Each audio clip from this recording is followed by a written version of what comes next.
الكورس ده كان بالنسبة لي مهم جدا. كنت قبل ما اخد الكورس ده كنت شخص ما عنديش اي حدود مع اي حد ممكن يعني يطلب مني اي حاجه في اي وقت في اي مكان في اي ظروف انا فيها.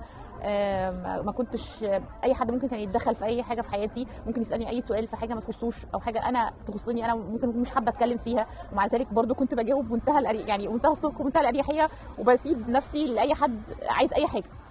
بعد ما خدت الكورس انا كنت فاكره نفسي هبقى شريره، كنت فاكره نفسي هبقى مش هخسر ناس كتير، كنت فاكره نفسي ان في ناس كتير هتبعد عني، وكنت خايفه ان انا اخسر اصلا الناس. يعني دي كانت حاجه مهمه جدا بالنسبه لي.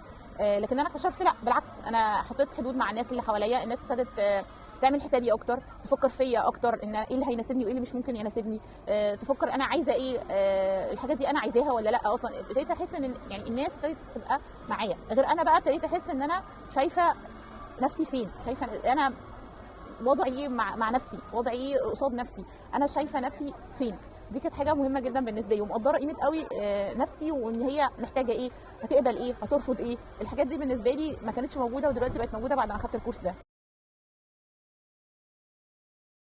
لو انا برشح جدا اي حد ياخد كورس شيب يور باونس مع نوها. الكورس ده فرق معايا جدا، فرق جدا في نفسي الاول. بسال نفسي الاول انا عايزه ايه، انا هحب ده ولا لا.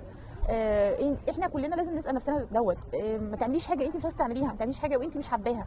لازم تاخدي تعرفي ايه هي الباوندرز بتاعتك، لازم تعمليها شيب فعلا مع اولادك، مع جوزك، مع اهلك، مع اصحابك. وزي ما قلت اول حاجه نبدا بيها مع نفسك، ابداي الاول حطي باوندرز لنفسك. احب اقول لنوها ميرسي جدا، شكرا جدا، انت حطيتيني على الطريق، او حطيتينا كلنا على الطريق.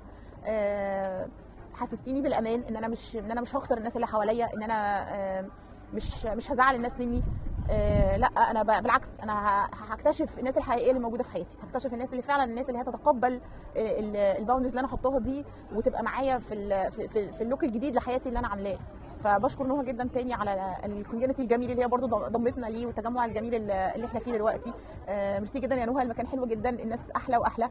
اتمنى دايما تحققي كورسات اكتر واكتر، وتقدم اكتر واكتر في حياتك. يعني ميرسي جدا.